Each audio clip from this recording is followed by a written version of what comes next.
Hello and welcome to the Sonic Cinema podcast. My name is Brian Scuttle and thank you for joining me at www.sonic-cinema.com.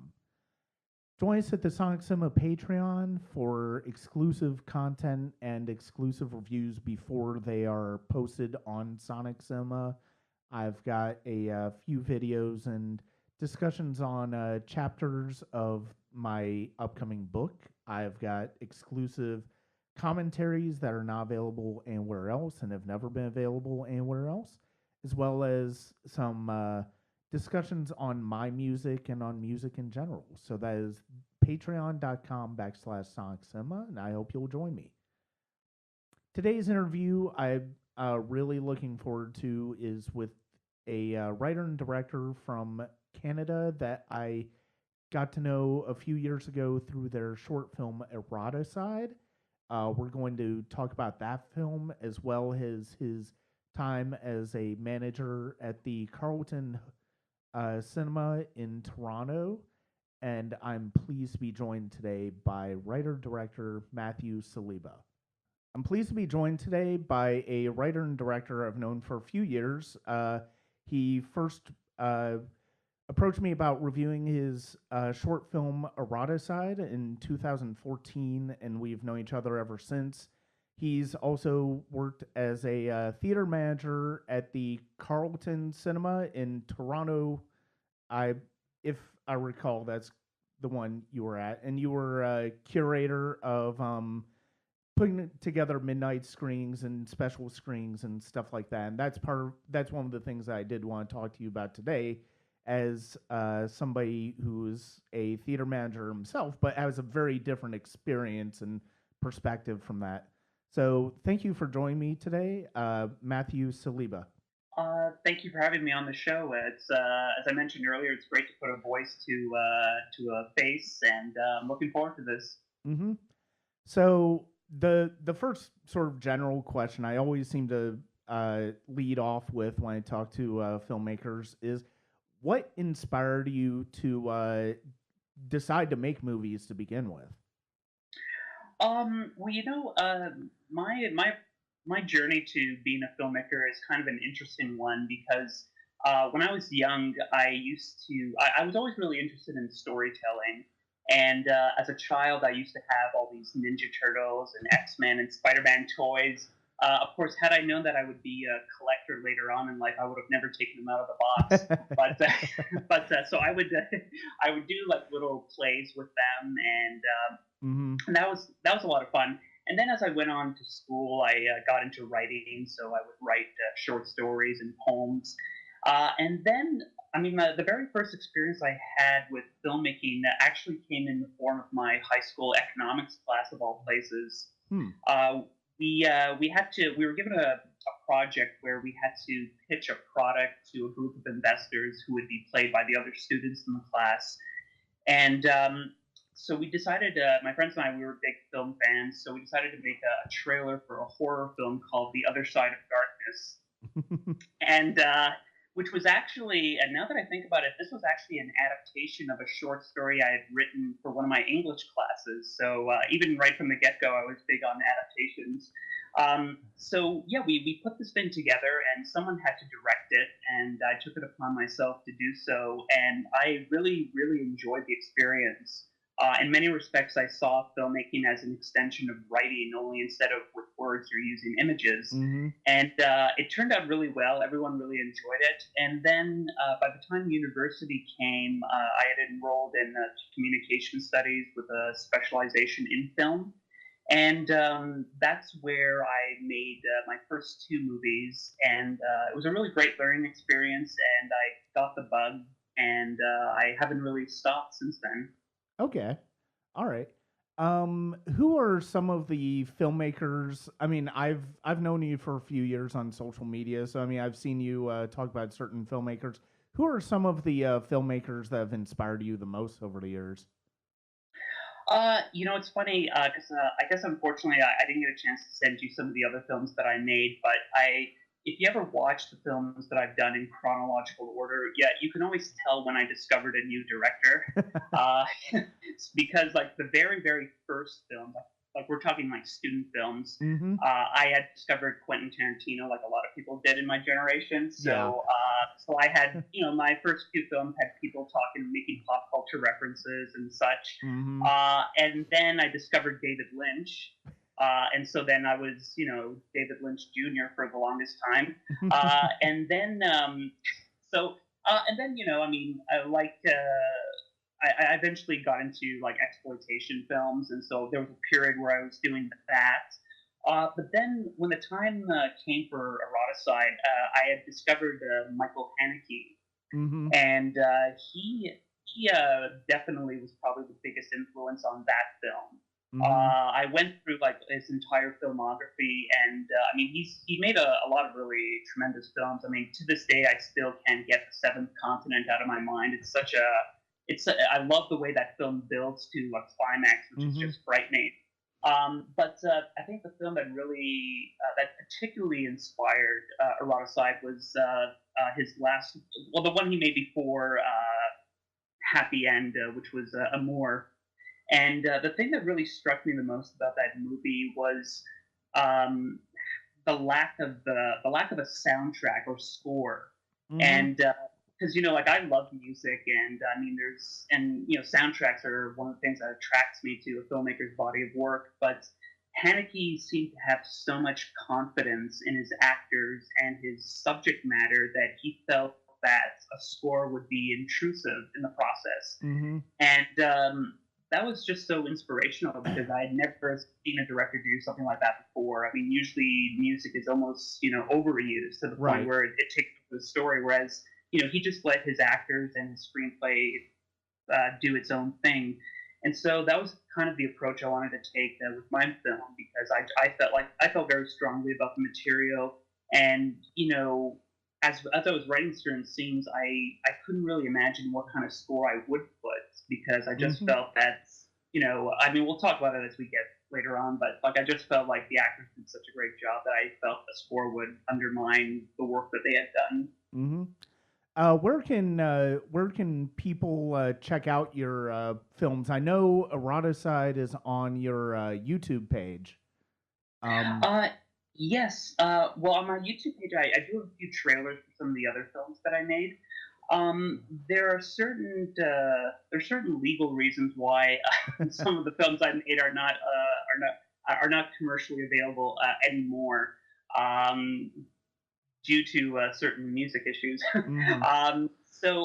Although I must say, um, every once in a while I'll get messages through social media from really far out countries in the world where they say, "Oh, I just bought a DVD of such and such a film that you made," and I almost want to ask them, like, "Where did you buy that DVD?" Even I don't have a copy of my film, so Oh where are you wow. getting that? So yeah, for the time being, Eroticide's the only one that's up there. But I may upload my first two films, especially the Manipulator and the Subservient, because I don't know if you took a look at that little teaser that I posted, but that's a clip that really took on a life of its own if you ever read the comments, because some of the people that commented on that, I don't know if they realize that this is a movie, or they might think it's real life, and so there's some pretty disturbing comments. I guess as most comment sections are on YouTube. Yeah. Yeah, so I may upload those two because there's no legal copyright issues, but the other ones, you're probably better off trying to find a torrent somewhere. Although Mm-hmm. not that I encourage downloading, but Right. Yeah. Well, let's go ahead and get into Eroticide a bit. That was like I mentioned, that was the first time I'd spoken to you, and you reached out to me as far as watching that and reviewing it for Sonic Cinema, and that's a movie that really had a very immediate impact on me in terms of how it affected me. I really it's for a short film, it's kind of long. It's almost 40 minutes, but the weird thing about it that I noticed when I was watching it earlier this week before this interview is that you don't feel like it's that long. And the way the scenes are built, the way each scene plays out is so well constructed and so well done that it just moves, and it moves in a way that you don't even think about the length of the film. And it's a movie that I think I mentioned to you, it has been one of my favorite ones that I've had a chance to watch over the years from different filmmakers. So I really, and I feel that more, that even more now. So Oh what? well. First of all, thank you so much. And I know I don't know if she got a chance to tell you this, but I had spoken to Stephanie Van Ryn, who played Elise in the movie, Hmm. and I remember I think there was one year that you did like your favorite performances in movies, and I Yeah, think you had listed her as one of your favorite one of the favorite actress performances of the year. yeah. So I wanted to let you know that she was really flattered, and Hmm. she really appreciated the support. So and thank you for that. I mean, your Hmm. review was one of the more beautifully written ones too. So Well, thank you. And yeah, I mean, and watching it again, I mean, she is really kind of heartbreaking in that movie, and it's really painful to see. It's fascinating to see how she's having to uh, go about this situation. It's really, and by the end of the movie, I mean, I feel like she just breaks your heart in the at the end of that movie, and it's really it's really a credit to her and to your writing that how well that works. well, it's funny because I mean I don't want to spoil anything in case there's people out there that haven't seen it, but there is a moment towards the end, not the end, but you know during a particularly heart wrenching film with her when the camera just kind of stays on her and she starts to cry as Mm-hmm. certain plot points are. I remember watching that in the playback and I actually started crying. We had to take pen for a bit because it was really moving. Yeah. uh, yeah, I mean, she was an incredible actress to work with, and it's so fun because like if you follow her on social media, she's very outgoing and Mm-hmm. extroverted, almost the complete opposite of the character that she ended up playing in Eroticide. Yeah. So yeah, no, I mean, she was a pleasure to work with. Well, where did the idea for eroticide come from? Oh boy. All right. Well, it's funny because recently, as you know, and I don't know if we want to get into this right away, but I do suffer from anxiety and depression, and a lot of that stems from various traumas that I've had in life. And one of the very big traumas was a certain period in my life when I was drawn to certain women who were, I guess you could say, emotionally and emotionally disturbing and abusive to me. Mm-hmm. So it's funny because like when I made Erotica, the idea was to address the issue of addiction and in this case certain activities in the kink community that might not be for everyone, especially if they're not particularly stable mentally. Mm-hmm. And there was definitely some autobiographical elements in there, but at the time, I think I was trying to do it uh, more from a distance. Like I was sort of like commenting on this, but not necessarily confirming that this was my situation. Right. But recent developments have arisen where I realized that Eroticide is a lot more autobiographical than I could have ever intended it to be. But anyway, I mean to answer the big question, so I've been a part of the fetish and kink community for quite some time now. I would say since 2002, 2003. And I mean, well, I mean, that's a whole podcast right there.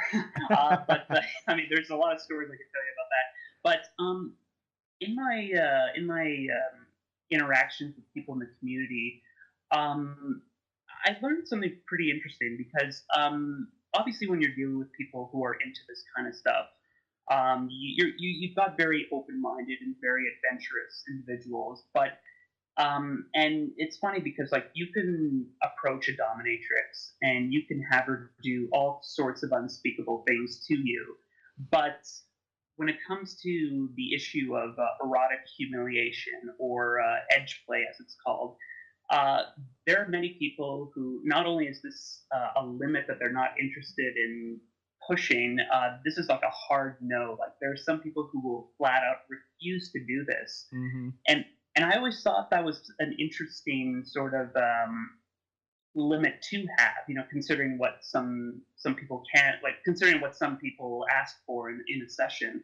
So I just thought that was a very odd limit to have until I realized through personal experience that the thing about mind games is that unlike let's say someone who gets off on being flogged, you if you're flogging someone, you could physically see when you've gone too far, you Mm-hmm. know. Whereas with mind games, you don't know just how detrimental your words are to a sub, and sometimes even a sub doesn't even realize the effect that they can have until years down the road. And so, because there's no real way to tell when you push someone too far, a lot of people don't really want to engage in that kind of stuff, especially since S&M is really the only form of lovemaking or any form of sexual activity that actually requires consent. Mm-hmm. So I thought that was interesting, and I wanted to make a film about, I guess, myself in this case, because I had been in a couple of relationships that were similar to that of Yan and Kendra, and how sometimes you just get to a point where you start believing these words that they're telling you, and how that really just crushes and destroys your self-esteem and Mm-hmm. self-worth, to the point that if you ever manage to pull yourself out of that relationship and find someone who genuinely loves you and cares about you, you sometimes feel you're not worthy of that person's love. Right. And I've actually never really admitted this, but like right now I'm married, and we've been married. It's going to be 6 years in September, and we've been together for 8 years. Mm-hmm. But there was a very big point, like especially in the beginning of a relationship, where I almost couldn't believe that someone would genuinely love me for me.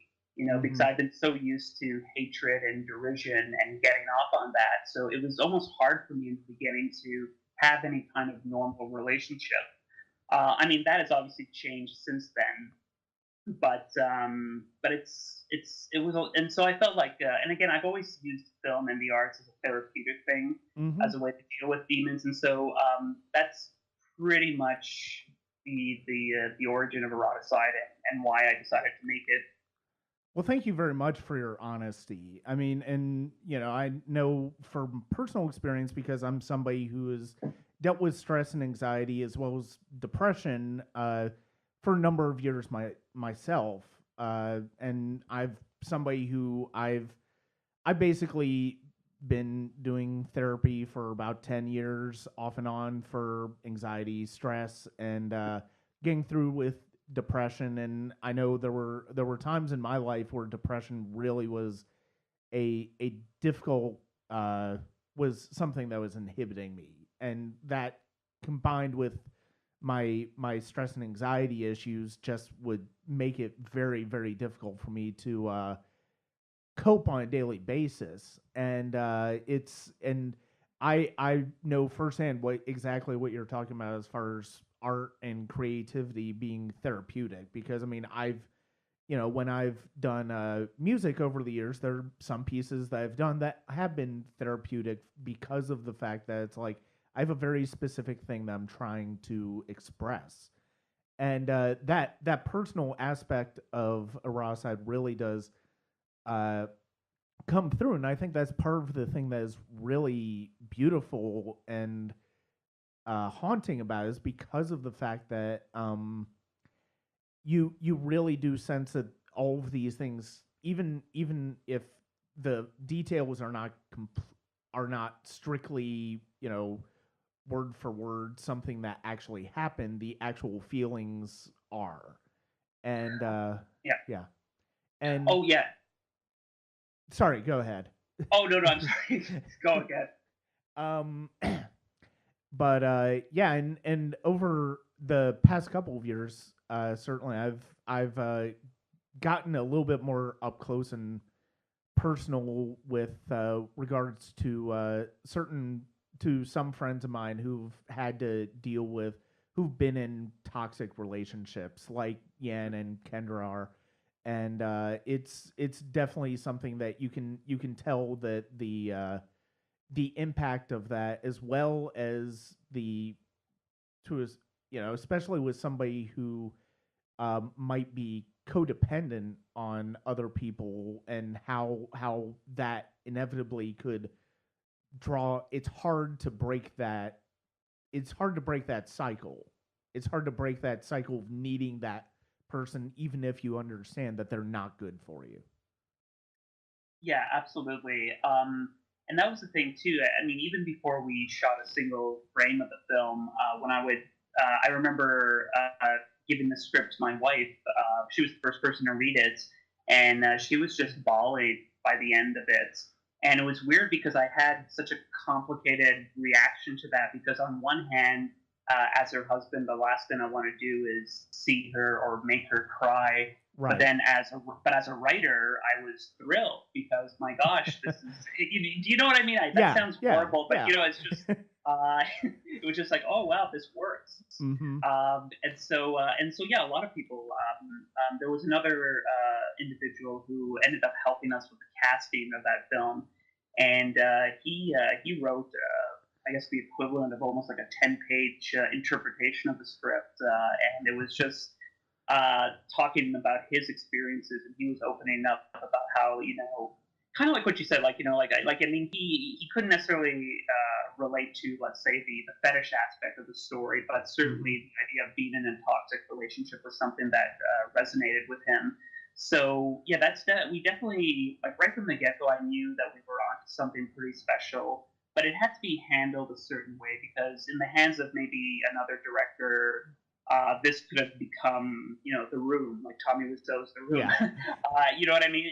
And I do, and it's actually a funny story because a couple years after the film came out, there was an actor friend of mine who was doing a scene study course, and they had to pick a scene to act out, and so he and his partner chose the big Yan and Kendra scene from Eroticide. Mm-hmm. That long single take where they're just going back and forth. So, so I was, well. First of all, I found out at the last minute. So he never formally asked if he could do that, but I didn't mind. I mean, I was flattered that someone thought this worthy enough to be reenacted. But when I watched it, again, just picture how that could have easily. Just picture how badly done, how cliched it could have been done, and that's what the that's what the performance was. It was basically a cliche you could imagine. Like, Kendra came out like with a whip, and she was in leather, and and like they spent more time like almost attacking each other and like talking, like, and to the point where the dialogue was just kind of lost because everyone was sort of smirking about how like Kendra was spanking Yan, which didn't even happen in the movie. So it was just, and that was the most awkward conversation afterwards, because they both came up to me, wide-eyed. Oh, what did you think? And just like, something should stay on screen and not on stage. Yeah. but yeah, so yeah, that was interesting. Yeah, and that's and going back to the film in general, it's like one of the things that impressed me this time is that it's really it occurred to me though, it's even though it does have considerable length to it, it's almost 40 minutes. It's only really 3 or 4 scenes. It's only like 4 real scenes in the movie. And though, so naturally those scenes, they get stretched out, but the fact of the matter is you're so into those individual moments. And I think the one scene where Yan and Elise are making love, it's like that is such an amazing scene. It's like we've seen that type of sort of reconciliatory moment between characters before, and just sort of getting the inner thoughts of them. But the way that you do it and the way you intercut with the rest of the material in there is and going back to the first scene is just absolutely it builds to it really has a truly impressive impact in terms of being a really great example of how you can express a great number of things while just through starting with one simple idea. Oh yeah, absolutely. I mean, as much as this film features characters who openly talk about how they're feeling, I also felt like it was important to have some scenes where like the visuals would tell the story, and I felt like in that scene, the intercutting between what he's doing with her in bed and what he's imagining what he would rather be doing is Mm-hmm. that was something very conscious, and it definitely resonated with people. And I think for me, the most heartbreaking part of that scene is at the end when he kind of collapses on her and starts crying, and then she says, "Oh, I love you too." Yeah. And like I mean, that's something that even gets me every time I see that because it's just so. It was just, and that was another thing too because that was a pretty crucial scene, and it really did require actors who were comfortable with that. Yeah. And one of the great things about this film that separated it from the other stuff that I did was that we actually did 2 to 3 weeks of rehearsal beforehand, Mm-hmm. and that's something you don't always get a chance to do, especially like in DIY indie situations, because you're lucky if you have access to a location for 4 or 5 hours, let alone weeks ahead of the time. Right.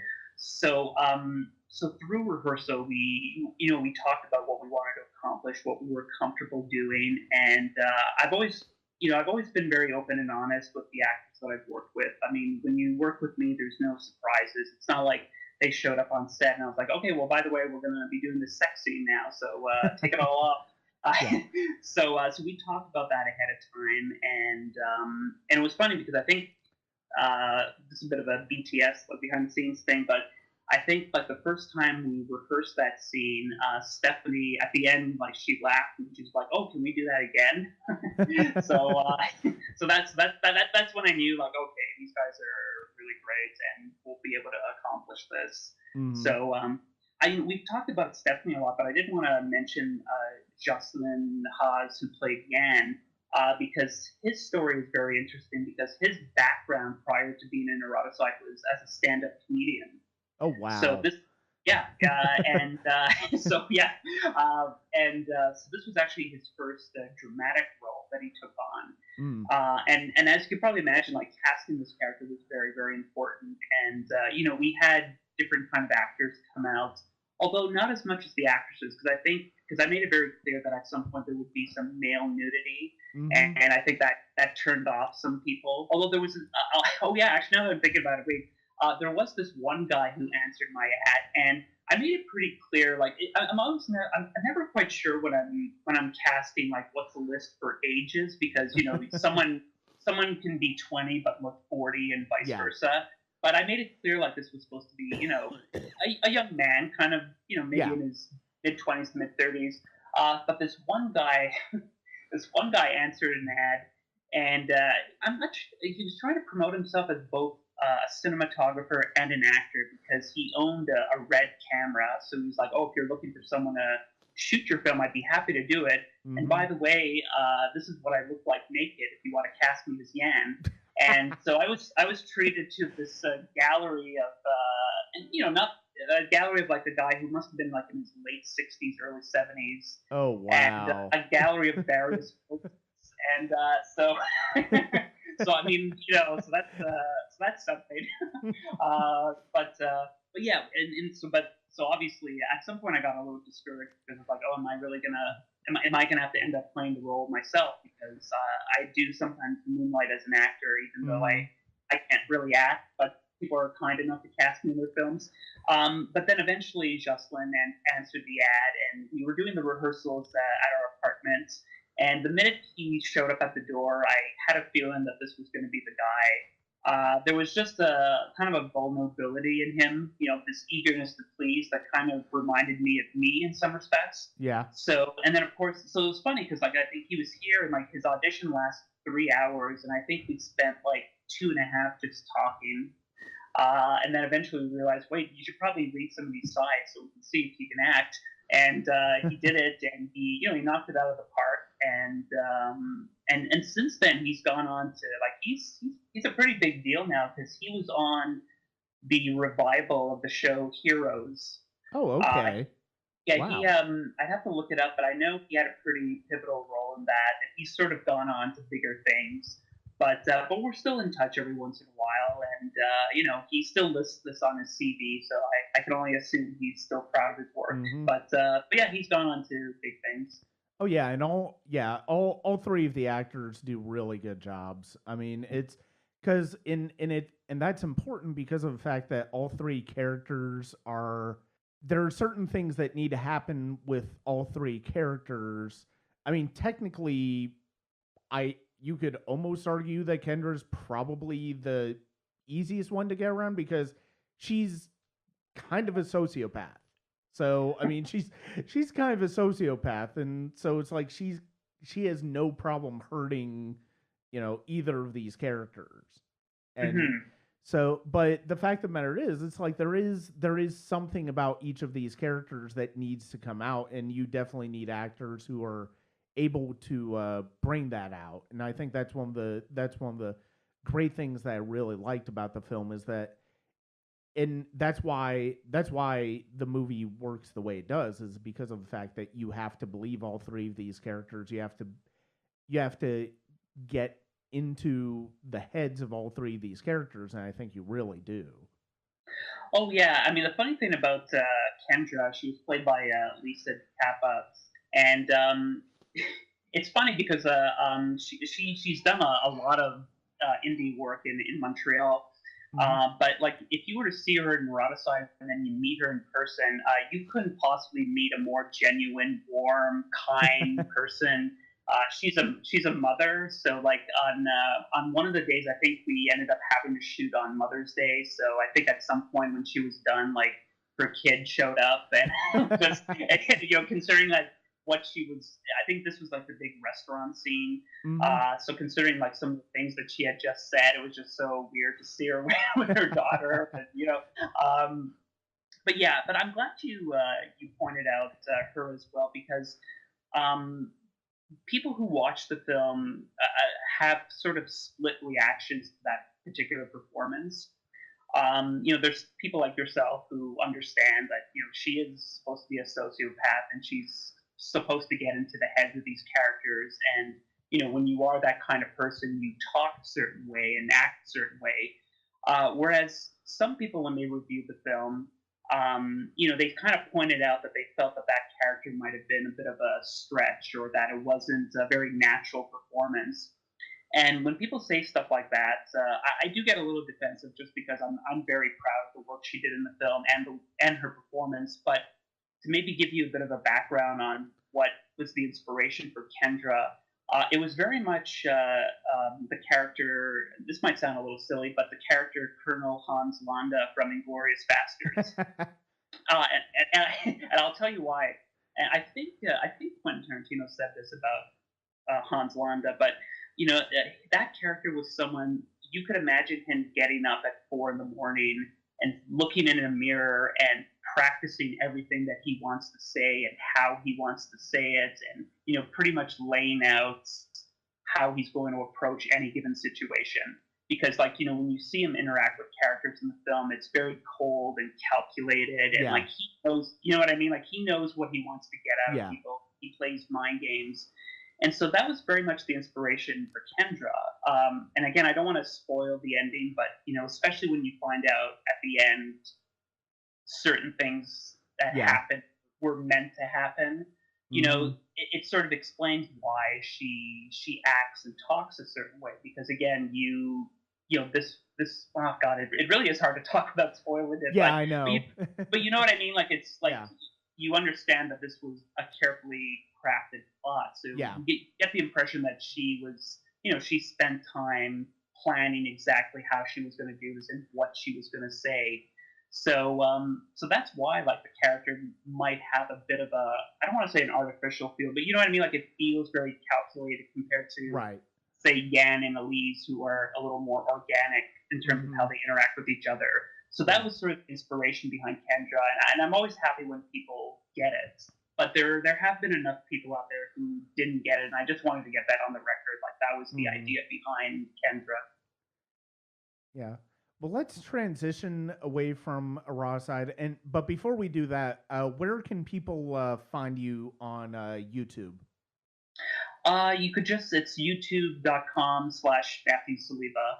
And again, you'll find Eroticide and you'll find a whole bunch of silly intros that I guess we're going to be talking about soon. Yeah, we can go ahead and get into that. So one of the things that I really was interested in talking to you about, in addition to Eroticide, is the fact that you were, for a time, you were a theater manager at the Carlton Cinema in Toronto, and uh, why don't you can, because you can probably explain it better than I can. What exactly were you in charge of when you were working up there? Sure. Yes.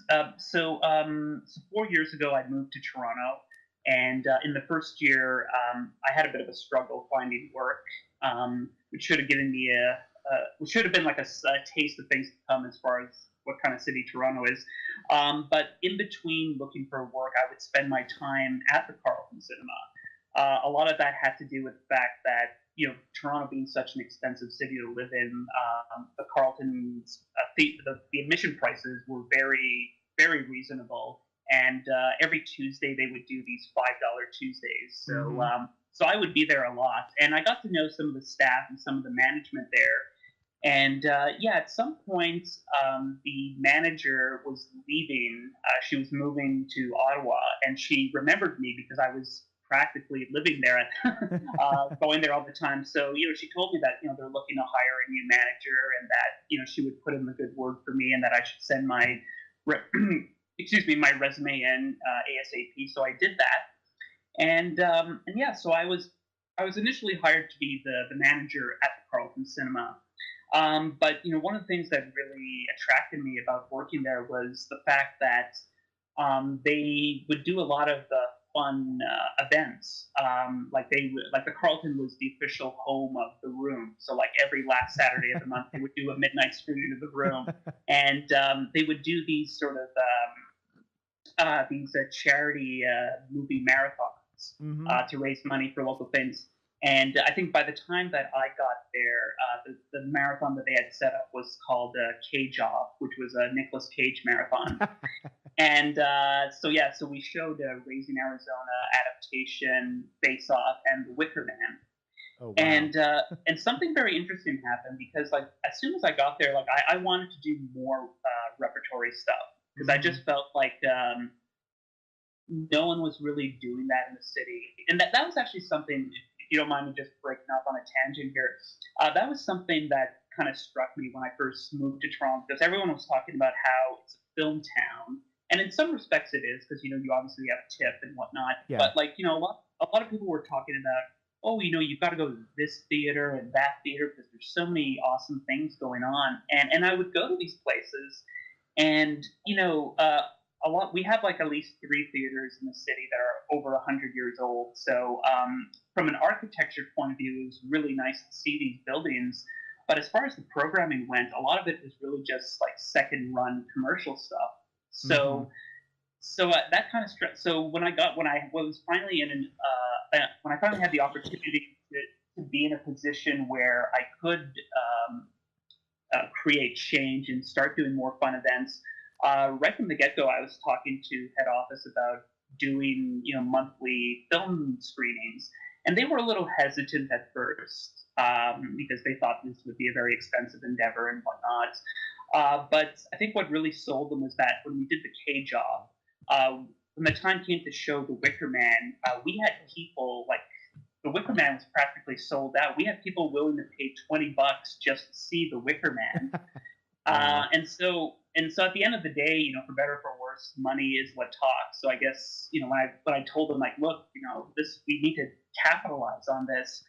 They eventually got on board, and so yeah. I mean, so in addition to my job as a manager, I sort of parlayed that into a career as a film programmer. So I launched the Carlton Midnight Society, which was really and that was something else too because I was from Montreal where we have this tradition of midnight movies, and Yeah. that didn't seem to really exist in Toronto outside of like the Midnight Madness festival Hmm. that's part tip. So we launched that, and I'll never forget it because the very first film we showed was Turkish Spider-Man versus Captain Turkish America, and we did like a superhero knockoff costume contest. So Yeah. people showed up as like Turkish Ninja Turtles and Turkish Catwoman and that, and it was funny. I mean, we for the first one we drew sort of a modest crowd because I think some people thought this was a joke because Hmm. we would run lots of funny sort of cheeky trailers and commercials before like our regular programming. So I think some people weren't sure if this was actually a real event. Hmm. But then the next month we showed Terminator 2: Shocking Dark, starring Arnold Schwarzenegger's Italian non-union equivalent, and like the audience doubled for that, and it really just kind of kept going up until the point where we were doing like sellout after sellout, and so yeah, so I mean, basically my duties were day to day managing, as far as like making sure staff are doing their work, making sure projectors are running properly, handling cash and so on. Hmm. But then at the same time, I also did a lot of creative stuff there, and in many respects, that kind of changed the reputation of the Carlton. It sort of became a very hip uh, place to be, and again, like I mean, I definitely, and I want this, I don't want to necessarily take credit for starting something here in Toronto, but like I do know that before I started working at the Carlton, like repertory stuff was far and few in between, and once we started doing stuff at the Carlton, pretty soon most smaller indie theaters were doing the same thing too, which Hmm. was great, for film fans because Yeah. as like, but as someone who's trying to promote an event, like sometimes that became the scourge of our industry because you get people who would double book events on the same night as you. Right. Uh, but I mean, at the same time, it was a lot of fun, and through the series, I got to meet a lot of people who became very good friends of mine in the city, and it was in many respects it was really the time of my life because I kind of felt that I found my true calling by doing these events at the Carlton. You see, because the thing about filmmaking was that as much as I love making movies, my films have a tendency to play in every other country across the world except the one that it was made in. So I don't. So it's very rare that I ever have a chance to watch my films with an audience. Yeah. Whereas with the work I was doing at the Carlton, I was always hosting these events, and I would interact with people before and after. So I felt that the gratitude and the sense of accomplishment was a little more apparent and instant than it might Hmm. have been filmmaking. Well, that's fantastic, and yeah, a big part of the reason I wanted to talk about that is I work for a major chain theater. I'd rather not say which one because this is gonna be on the internet. But the fact of the matter is, it's like I work for one of the major chains in America, and it's a very different experience from that. And I mean, even though I know Atlanta has some really interesting. I mean, they've got the Plaza in downtown Atlanta, which does Rocky Horror at least every Friday. I think every Friday and Saturday night. But I mean, and Oh, they were nice. one of the few theaters in America a few years ago to actually book the interview after all that controversy Oh, happened. yes.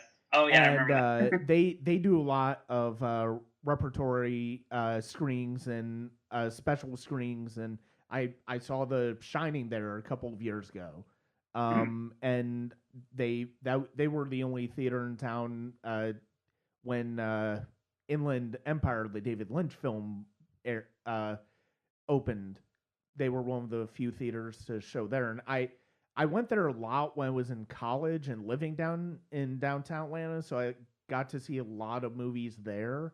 And I really, it's a little two theater it's a little two theater uh, building, and it's just a really nice atmosphere. I love that. I mean, that's very different from the building that I work at, which is basically a multiplex. And Right. you know, we will occasionally get like Fathom events and stuff like that, but we don't have a whole lot of leeway to we don't really have leeway to program our own stuff. And that's one of the things that I was so fascinated about with your experience at movie theaters, that you're able to have that leeway. And part of that is because you're away from a larger corporate structure in that respect, and so you've got a little bit more freedom. How exactly does how exact? And I guess one of the things that I was kind of curious about is that how how do you sort of go about pitching that type of idea versus just showing the latest movies that are out now? Well, the thing about the Carlton, well, first I wanted to mention because the Carlton we had 9 screens, so in some respects this was a multiplex. Although I hesitate, I very rarely would use that term, just because when you think multiplex, you think of the big chain theaters, Yeah. and I mean, but and and we would occasionally get some first run stuff. But one of the reasons why we were able to do a lot of repertory programming was because of where we were located. Now I don't know how it really works in the states, but like I know in Toronto, or in Toronto, like the major chain Cineplex, Yeah. like they're the so and so we were sandwiched between two Cineplex locations Hmm. down in the downtown core. So a lot of what in terms of new films, a lot of what we would get would very much depend on what Cineplex would choose to drop. Yeah. So because we weren't always getting the first run stuff, we were able to do a lot of independent bookings. We had a lot of like film festivals that would do their shows at our theater, Hmm. and we would have the opportunity to do a lot of fun programming. So that was definitely a big advantage. As far as pitching it goes, again, I was just, I think I felt that there was a void in the city. Like I felt that there's enough people out there who love horror, who love, genre cinema, that it was worth it, at the very least, giving it a 6 month run, which is what we did in the beginning. Like when I first Hmm. started, the idea was that this was meant to go until December, and based on how the screenings did, we would decide to continue it after that. So it was very nerve wracking at times, because I became almost addicted to checking pre-sale tickets for each event, to make sure that we were putting butts in seats. Yeah. So so yeah, although I do have a bit of an interesting story as far as the initial events that we did, because one of the first films that I wanted to show was a film called Necromantic. I don't know if you're familiar with this. It's a 1987 film from Germany, and I think the title pretty much says all you need to know about it. So we had booked Necromantic, and then I got an email from head office with the subject title Necromantic, and basically, because the way it worked, because there were various owners of the Carlton, and Hmm. at the time we didn't have the ability to like upload trailers on our website. That was something that their web team would do. So when it came time to put up information for Necromantic, I sent them like a synopsis as well as a link to the trailer. And in retrospect, I probably shouldn't have sent them that link, because when they watched the trailer, I was subject to quite a talking to by head office about how we this is a family theater, we can't have this kind of thing playing. And in retrospect, they were probably right, because I'm trying to imagine like kids coming to see the Minions movie, and then there's like a poster for Necromantic Yeah. coming through. So once in a while they would like shoot down some of the choices. Hmm. But at the end of the day, I think they saw that I was being very responsible with the way I was programming stuff. Like as much as I would love to program, like I like to think that I had a good balance of programming stuff that people wanted to see and stuff that people maybe needed to see because the thing about programming is that I mean, there's tons of films that I would love to show, but if I wasn't so confident that I was the only person that would come out to see them, Yeah. you know what I mean? So it's a very fine tightrope. But the Midnight Society very much was sold on the concept that we would show the kind of cult films that other people don't necessarily show. Like I love Plan 9 from Outer Space and Night of the Living Dead, but like these are films that have been sort of projected to death. Yeah. And so this is why we sort of looked out for like especially in that first year we did a lot of films from around the world. Like in December, for example, when Star Wars: The Force Awakens came out, we screened Turkish Star Wars, and that was a very interesting experience because we actually, for some reason, Cineplex chose not to pick up that film, so we got Star Wars: The Force Awakens. So I think there's even a picture somewhere where we programmed it to play in what Star Wars: The Force Awakens was obviously in our biggest theater. Yeah. And then right next to it, we played Turkish Star Wars. So like, there's a picture like of the two marquees, Turkish Star Wars and The Force Awakens, side by side. And what was really interesting was that we had like this huge line, and people were saying, "Oh, is this for The Force Awakens?" And I was like, "No, this is for Turkish Star Wars." Like, and like more people were coming to see that than real Star Wars. So yeah, I mean, so at some point it got to a point where they just started trusting me, and I was just kind of taking care of a lot of the booking of that stuff because that's something else too. There's a difference between programming and booking. Like, when we eventually got new owners, I was still programming rep stuff, but like, they had their booker that would be the one who would actually contact such and such in the studio, but in that first year that we did it, I had to sort of take on the booking duties, and I actually have a really funny story about this. I'm not going to name names just in case anyone listens to this, but anyway. So one of the first things I wanted to do, even before there was a Midnight Society, a documentary had come out called "Lost Soul," the doomed journey of Richard Stanley. It was a documentary about the making of the Island of Dr. Moreau from 1996. Okay. And I don't know if you've seen it, but it's a fascinating documentary. I mean, again, no, I haven't. Oh, it's a podcast in itself because it's such a fascinating story. So I wanted to program that and then show the 1996 Island of Dr. Moreau after that. So I sent the films to the booker, and I'm like, this is what I'd like to book. And again, the name of the documentary was Lost Soul: The Doomed Journey. Yada yada yada. So then a day or two passed, and then the booker got back to me, and they were like, "Okay, so these films are booked." I was like, "Wow, that's quick. That's amazing." But then I looked at our booking sheet, and instead of Lost Soul, the film that the booker had booked was Soul Boys: The Story of Spandau Ballet. The the '80s pop band there that sang that song, "True." So we had to show that for a week. Man. But we used that opportunity because no one obviously came. We used that opportunity to switch out pot lights and track lights in the theater because it was always empty. So when that happened, I was like, okay, obviously I'm gonna have to try and do this myself. So that was something I had never done, like getting in touch with studios and such. So that was an interesting experience. But yeah, so basically, for the longest time, if things were running smoothly, and then I mean, eventually we did get bought out by a chain based in Canada. I won't name the name, but I guess anyone who knows the Carlton will know who I'm talking about. And it was one of these situations where it's like there was a big meeting, and it's one of those things where they're saying like, we love everything about you.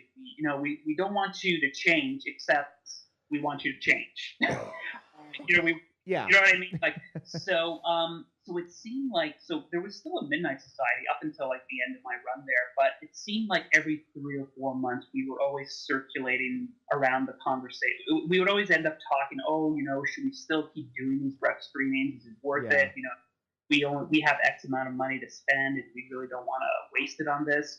So there was a lot of fighting to we would have to make like spreadsheets of how much it cost to book a film, how much did we make net and how much concessions did we sell. Yeah. And so, so we would always get renewed, but there was always that sense of impending doom that at any point this could sort of stop. Yeah. But we did have a good run. It went from July 2015 to about January 2018, and towards the end, the writing was sort of on the wall because, like, in addition to managing and doing programming, I was also doing a lot of the social media for the Carlton. Yeah. And that was something I really excelled at as well, because I know when I started there, I think the Carlton page had about 1,400 likes, and by the time I was done, they had like 4,500 likes.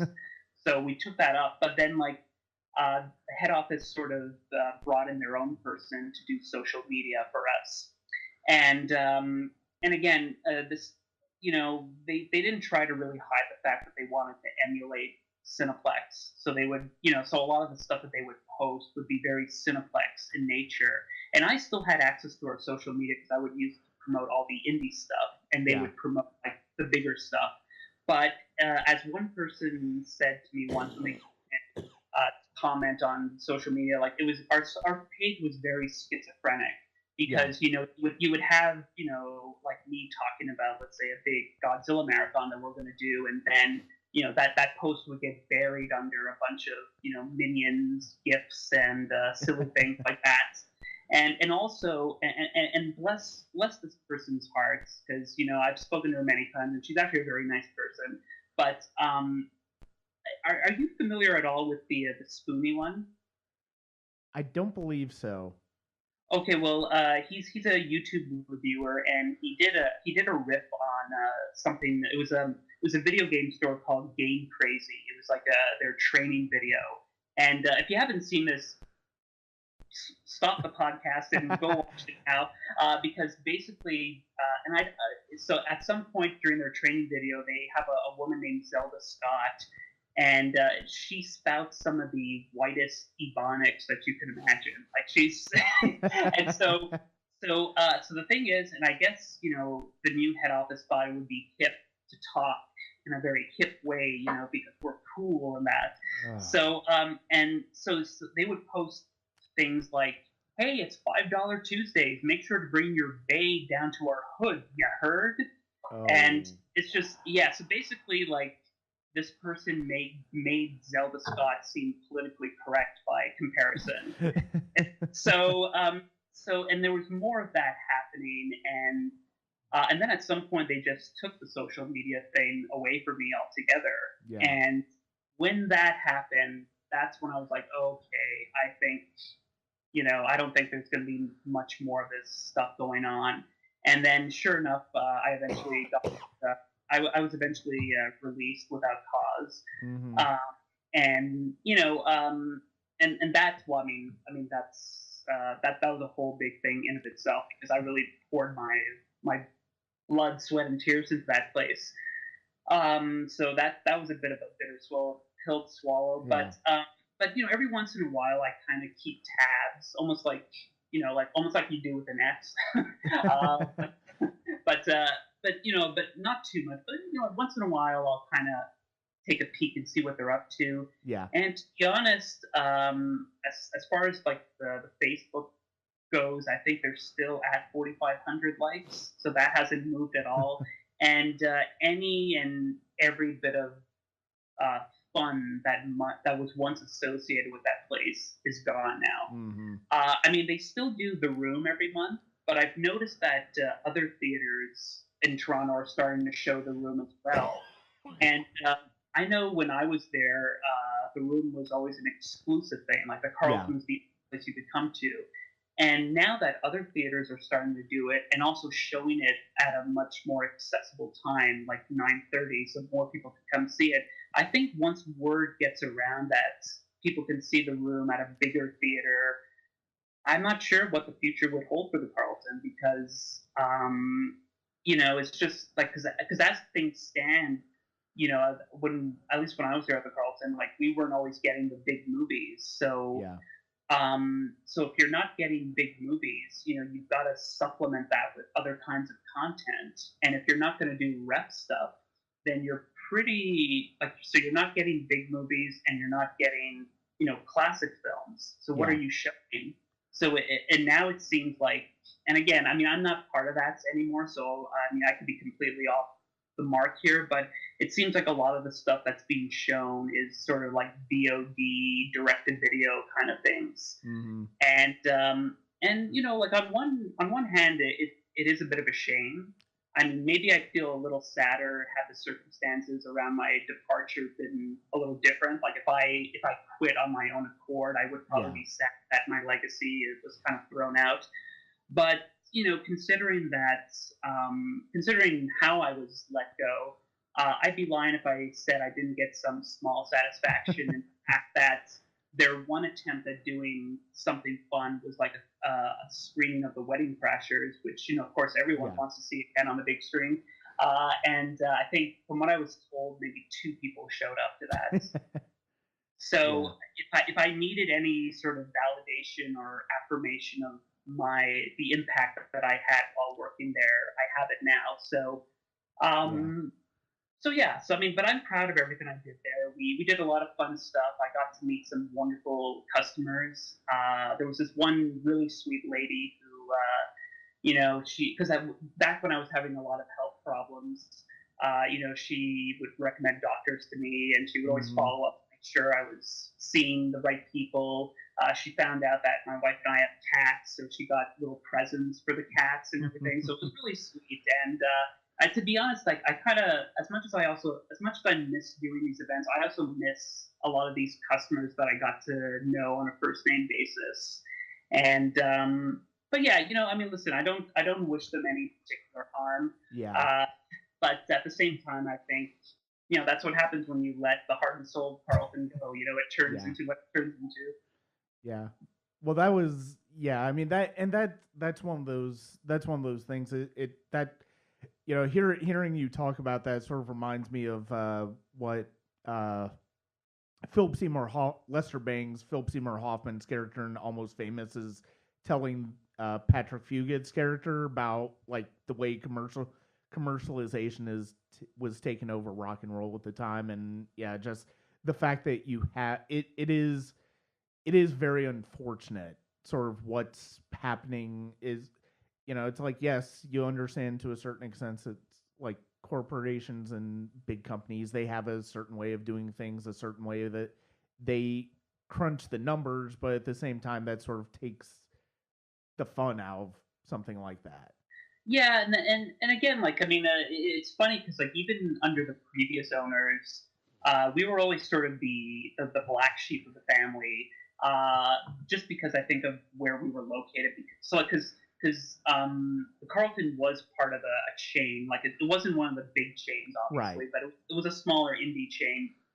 And like the other theaters that were like we had our sister theater, Market Square, and that was located. And because that was located in a different part of the city, they were able to get all the first run stuff. Mm-hmm. But even they started like once we started doing some fun events, like they started doing their own midnight screenings, and like head office put the kibosh on that pretty quickly, just because like you guys are a first run theater, you don't do this kind of stuff, Yeah.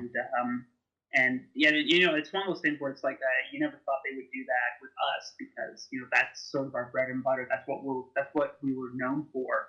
And yeah, it's a shame that happened. But on the other hand, the last event that we did there was a double bill of Return to Newcomb High Volume 1 and Return to Newcomb High Volume 2 with Trauma, where Lloyd Kaufman came up and the Trauma team was there. Mm-hmm. And that was a really wonderful experience because at the end of the screening, he presented me with an honorary Trauma diploma for supporting independent film, and I got like an animation cell from the Toxic Crusaders. And the really big thing is that we filmed a couple of promos for the Trauma website, and I got to be in one of them. So I get to tell people I was directed by Lloyd Kaufman. So the same guy who directed James Gunn, who would go on to do the Guardians of the Galaxy films. Yeah. So in many respects, I can't imagine a better way to go out on. I mean, so yeah. I mean, like I'm very proud of what we did, and I know the people who came Had a great time. At some point, the Midnight Society sort of extended, and we started doing fun sketches before our films. Mm-hmm. And probably one of the most famous one, or at least my favorite, was when we showed Jacob's Ladder. We did a sketch at the beginning where we had like, quote unquote, someone hiding under this blanket. And I introduced the film, and I was talking about how we have the titular character from Jacob's Ladder. We have Tim Robbins, and so I pull down the sheet, and there's a ladder there instead of Tim Robbins. And so, one of my friends played an employee at the Carlton, and I was like, hey, you were in charge of booking tonight's guest, right? And he was like, yes. And I was like, well, who did I ask you to book? And he said, Jacob's Ladder. Here's Jacob's Ladder. And so, and then eventually it really grew to an absurd thing where at some point the ladder started talking, and like we did a thing where like the ladder and I kind of fell in love, but at some point I leave, and then the ladder sings from beginning to end. We have the ladder sing "The Rose" by Bette Midler. It's funny and it was such a great moment because everyone laughed where I wanted them to laugh, and there was a couple of people who were like, get on with it, just show the movie. But most people really liked it, and I always like to tell people, because people ask me, are you ever going to make another film?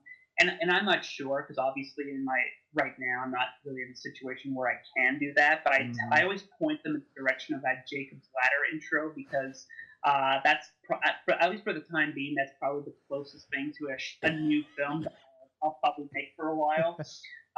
So we did a lot of fun things, and then some of those people that I worked with would go on to do their own screening series at other theaters in town. So I'm kind of really proud of that. We sort of developed, the Midnight Society developed its proteges who would go on to do some really fun stuff. Mm-hmm. Well, that sounds fantastic, and it's unfortunate. It's unfortunate that it sounds like it's obviously not really happening at the Carlton anymore. But it does sound like there has been people picking that up, picking up the reins of that, and continuing that at other theaters. So that is good to hear. So, and it sounds like a lot of fun. Whenever you would talk about them on social media and promote them on social media, I was always envious of the fact that I'm in Georgia, and it's like, yeah, we don't. I wish I was up there doing that. That sounds like a lot of fun. Yeah, well, I mean, I guess the only advice I could give for that is, I mean, is to maybe try to take some first run stuff and sort of own it, and maybe try to do something fun around that idea. Yeah. Like one thing that we did. Now, mind you, this was for a repertory thing, but had I still stayed on at the Carlton, and had they still been receptive to the idea of doing fun things, we might have actually applied this to a first run movie. Mm-hmm. But one thing we did was something called Carlton 4D. And so, I mean, you know about 4DX technology. Yeah. So the thing about us, so as you may gather when you watch some of these intros, like our theaters, like our auditoriums weren't the biggest in town. Like let's say if we would pick up the Avengers second run, we would promote it like you've seen Avengers in IMAX, now see it in shoebox. And so we kind of own that kind of thing. So when we did a Carlton 4D screening of Friday the 13th, the final chapter, and so basically we had an in-person Jason who would stalk people in the audience, and we would squirt people with squirt bottles and like throw grapes and spaghetti at people, like to simulate blood and guts and everything. Yeah. And so that was a lot of fun. People really enjoyed that experience, and this is maybe something you could potentially do at your theater, in the sense that we always thought that like, again, if this were to continue, that if and when we would get at the time Darren Aronofsky's Mother, that we would have done a 4D version of that movie, like a Carlton 4D, and you could imagine, especially certain moments at the end, how that could have gone a certain way. So I don't know. I mean, maybe that's something you guys can do when you get like I mean, I don't know how receptive they are to that, but Yeah, I don't I, know. It'd be interesting. I mean, the thing is, it's like with us, we're kind of it's weird because of the fact that we are sort of in the same situation you are, where the Carlton was, in the sense that we don't necessarily get stuff because we're so close to another theater. So okay. we're not necessarily going to get everything that comes out. And so yeah, I mean, but listening to, and we have the company I work for, which, I mean, this is kind of gonna out me, is they have the Terror Cinema in Buckhead, which they're very much independent theater, but I mean they're still run by the corporation. But it's like Right. they show indie films, and it's like they can show them for longer periods of time. They do the Atlanta Jewish Film Festival down Mhm. there, and I think they also have something to do with the Atlanta Film Festival as well. So I mean, and yeah, it's like we have like so many of these movies where it's like we had Black Panther for like a couple weeks after it even came out in Blu-ray. So it's Oh like, wow. Okay. why? Yeah. So I mean, we would still get a couple people going to see it, but it's like by that point, like we why do we have some of these movies as long as we have? And it's like it's sort of those movies at a certain point, those movies wear out their welcome. So I mean, it is curious. I I almost want to see sort of how receptive people above me in the corporate structure would be to the idea, because of the fact that it's like, I mean, we have times where it's like it's dog days of summer, in even during the summer. Like we're like this year we got Black Panther earlier, but we didn't get Infinity War, and we didn't get Solo. So Oh. our February was kind of bare as far as attendance and stuff like that, because we weren't really getting the big movies. And so it's like, I mean, we don't really have much going on, and it's like, what could we do to to sort of correct this? I mean, so Well, it well, yeah. I was going to say, as a this is something that we did too, and maybe it's a situation that you can do as well at your theater. Like whenever, because as much, so we would sometimes screen like fairly well-known horror films and that, but for every well-known film we show, like I think once we showed a movie called Robo Vampire, which is basically Chinese RoboCop versus hopping vampires. Uh, hopping kung fu vampires. And now, I mean, we had a pretty good turnout for that, but that was one of the more obscure films that you really had to be in the know Yeah, to even. yeah. And so, what we would do as a way to maybe offset any potential profit loss was to do a late screening of like a mainstream film that we would happen to get. Yeah. So I forget. I think we might have done one or two extra screenings that night just to boost up concession sales, and just to justify keeping the theater open an extra couple of hours and having staff on. So I don't know if that's something that you could potentially do too, because I know that's like Market Square, our sister theater, when they started doing fun stuff as well. They would purposely book it outside of normal operating hours. So they would either do like I think at one point they did like a Cary Grant retrospective, and these would be special like 11 a.m. screenings. Mm-hmm. And one thing I found that was very useful too, because at one point because in addition to the Midnight Society, I was doing other screening series, and we one month we did an event called Going Bananas, which was a series of King Kong knockoff films.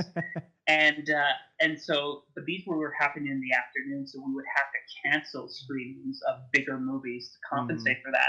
So one thing that I did to help sell head office on that idea was to sort of tie in tickets, tie in the cost of a ticket with, let's say, a concession combo. Yeah. So that way, you're making like that. So basically, like it would be $6 for a ticket, a small popcorn, and a small drink. But basically, like our small combo was $6 anyway. So because these were public domain films, like, we didn't have to send um, cuts of the proceeds to a distributor. All the money went towards the concessions, Mm-hmm. which in the end went into our pockets. So I don't know if that's something that you can use to sort of promote it. Like, if you can find it, Yeah. basically, like, you can convince them that there's a way to make money off it and that it can boost the reputation of the Mm-hmm. theater. They again, I mean, I don't, I'm not too familiar with the American chains outside of the AMC, of course, Yeah. but so I don't know how they would respond to that, but that might be something, especially if you're Mm-hmm. not showing anything major anyway. I mean, why not cancel an afternoon screening and do something? Yeah. Yeah. No, I mean it. Yeah. Sorry.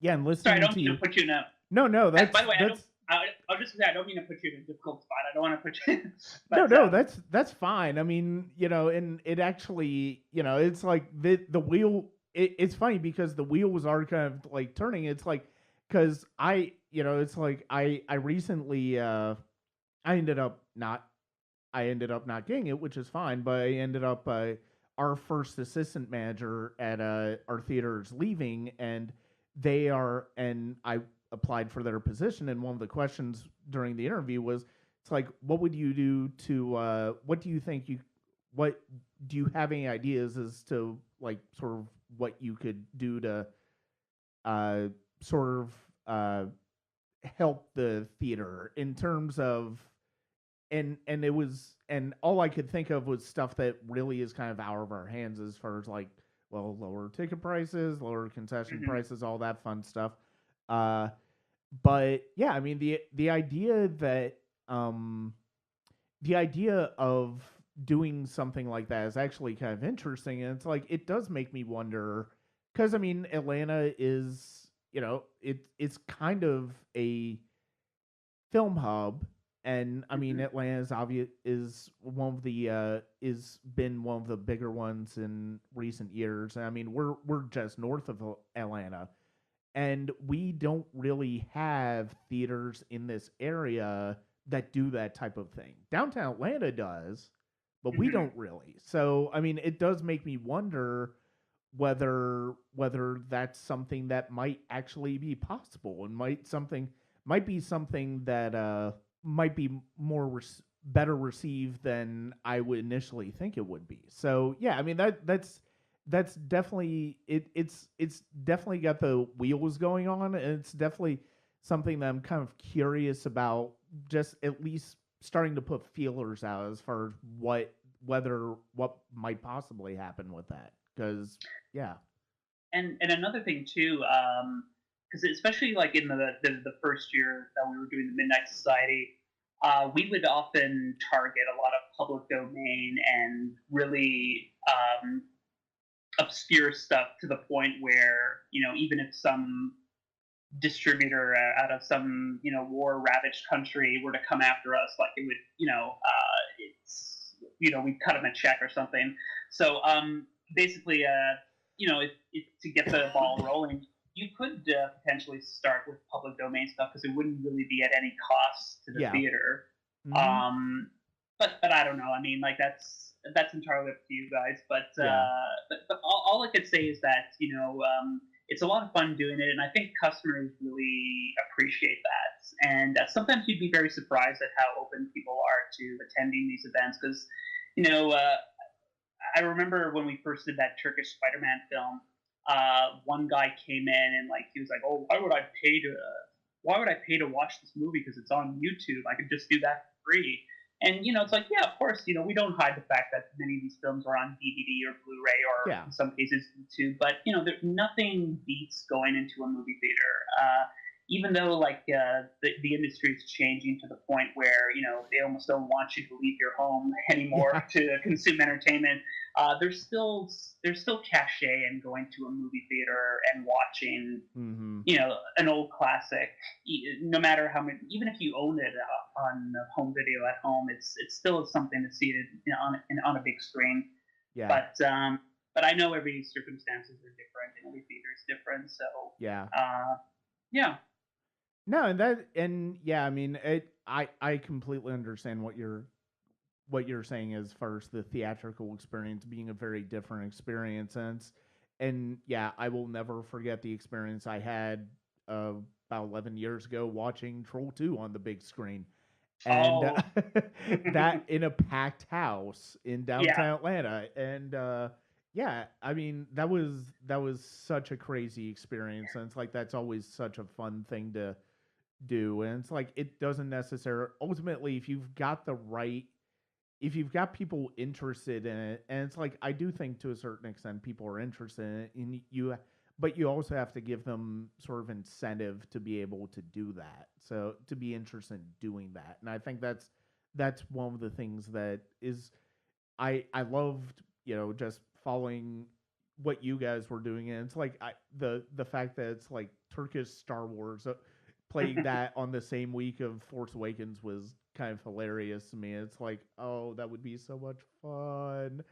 But I mean, Yeah. yeah, I don't think we could go quite that obscure to start out. But the fact of the matter is, it's like, yeah, that it does definitely get the get get the imagination going as far as what could possibly be done there. So I don't know how we are for time, but I wanted to tell you a quick story since you brought up Troll 2.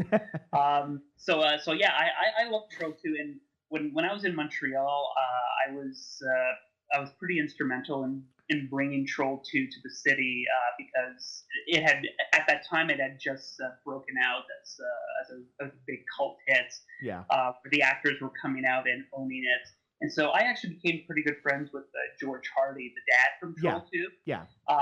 One of my proudest moments was, I think, at some point between Christmas and New Year's, he had called me to wish me a Merry Christmas and Happy New Year. Really, really nice guy. But this is the fun story. So this is going back a little bit, but like in 2009, I produced a feature film called Frankenstein Unlimited, hmm and it was basically an anthology comprised of 6 different films that were inspired by Frankenstein. And so we had a kung fu film starring Gordon Liu from Kill Bill. We had like a crime drama. We had an erotic film, which was mine. But before I made the segment that I had made for that Frankenstein film, I had an idea for a film called Requiem for a Penis. And hear me out. So so basically, the story was there was a Welsh hippopotamus named Mr. Flip, and he had a singing penis, and they were constantly bickering with each other because the penis would want all the attention, and Mr. Flip was jealous of that.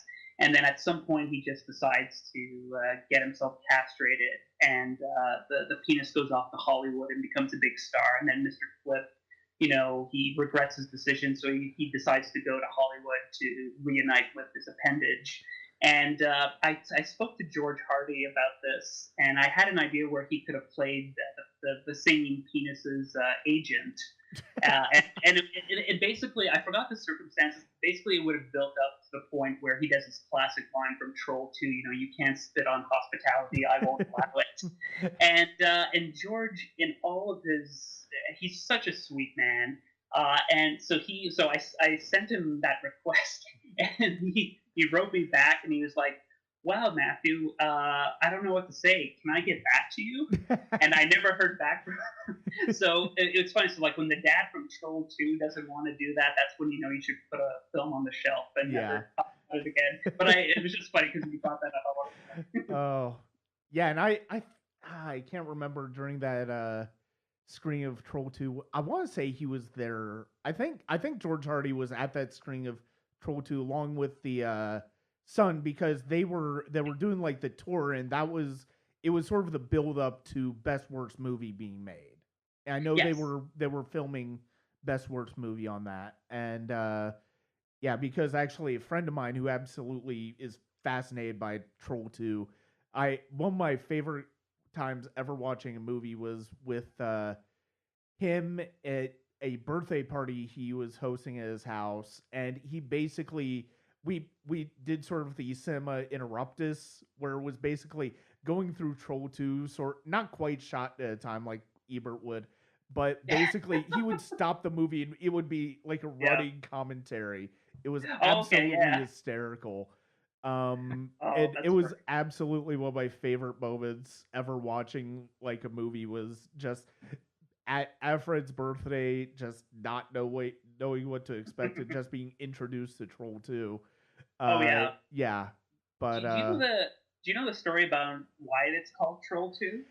I Because it was made by Claudio Fragasso, yeah. who was an Italian film director, and the Italians, God bless them. I love Italian genre cinema, but they were notorious, especially in the '80s, for doing some blatant knockoffs of Yeah. American titles, like the one I mentioned earlier, like the Terminator 2, Shocking Dark, which was basically the Italian aliens and Terminator mashup you never knew you wanted to see. But one thing that they would do is when they would release some of these films in the states, they would release them as sort of unofficial and unauthorized sequels to established American franchises. So, like for Right. example, so sometimes you would have certain films that were released in the states as it was like a takeoff on Evil Dead. So they would call it the Evil Dead Part Two, or Yeah. in the case of like Dawn of the Dead, that spawned a whole bunch of unofficial sequels in Italy that when they would be marketed over to the states, they would call it Yeah. like zombie. Yeah. So what I always thought was interesting was that out of all the franchises that they could have chosen to piggyback on, they saw this one film from like Empire Films that starred Julia Louis-Dreyfus and Yeah. Sonny Bono. Like they were like, you know that film Troll? That's a franchise that has legs. Let's call it Troll 2.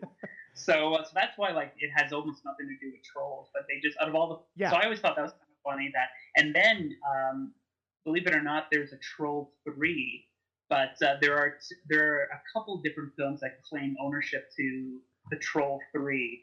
Like one of them is like a Conan ripoff, I think, called Tor the Fighting Eagle, but when it was in the States, they called it Troll 3. And then there's another film, I think, called Quest for the Mighty Sword that actually features one of the goblins from Troll 2. But this one actually talks, and there's a very creepy scene where he's making out with the prisoner. So it's just funny, like there's almost a whole, there's almost a whole franchise there. But yeah. No, and actually, I'm listening to the 80s All Over podcast, and they're actually they're actually talking about a lot of the Italian ripoffs and stuff like that you're talking about, and it's like when you think about it in those terms, it's like yes, of course, Troll 2 belongs in that category as well. Yeah, and it's fun because like when we showed like the Terminator knockoff.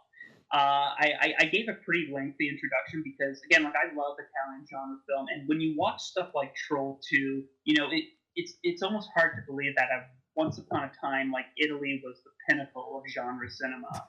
And they really were, like from 1959 to about maybe 1985, like whether it was like horror, sci-fi, thriller, westerns, cop film, like they were exceptional at all these. And I mean, I don't know how far down the rabbit hole you've gone as far as Italian cinema goes, but like obviously, like there's the Mario Bavas and the Lucio Fulcis and Dario Argentos that are worth. And so it's funny, like so when you watch like a classic film like Black Sunday, and then watch Troll 2, like it's hard to imagine this is from the same country that in terms of the level of quality. Yeah. But I don't know, like I find like the post 85 era it's kind of interesting because like. Yeah, a lot of the films didn't necessarily have the style of their predecessors, but in some cases, I actually prefer the knockoffs to the original films because there was a whole this is kind of a bit of a confession, but I never got the appeal of Conan the Barbarian. Mm-hmm. I'm just not a fan of the original film. I just think it's a little odd. Although I'd be curious if they were to remake it with Schwarzenegger being where he is now. Yeah. But I enjoy like a lot of the knockoffs. Like one of my favorites, I think it came out in '83, was "You're the Hunter from the Future." I don't know if you've seen that, but and I just feel like because they had limited budgets and limited resources, they really had to make do with what they had.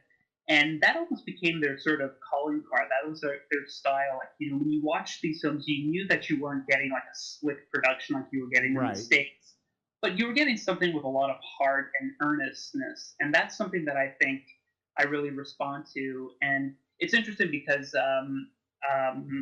I think Roger Ebert. It was either Roger Ebert or it must have been Ebert who said this, because he, in his review of Gamera, Guardian of the Universe, when the '90s one, he mentioned how movie lovers kind of go through phases. So like when you're young, you're attracted to like monster movies and fantasy, and then at some point you develop taste where you start liking films because you're supposed to like them. Like I know for me that happened when I applied to film school, and like I was looking through the courses and like their film history class, like I recognized, like they were saying like how, oh, we're gonna cover Hitchcock, who I knew, Orson Welles, who I knew, but then they mentioned like Truffaut, Godard, Kurosawa, Bergman, and I had no idea who these people were. So Yeah. I made a point to watch these films, and some of them I genuinely enjoyed. But then there were others where I didn't quite get the appeal, but I felt like I kind of had to like them because I'm Yeah. an adult now, and I Yeah. and I need to have proper taste.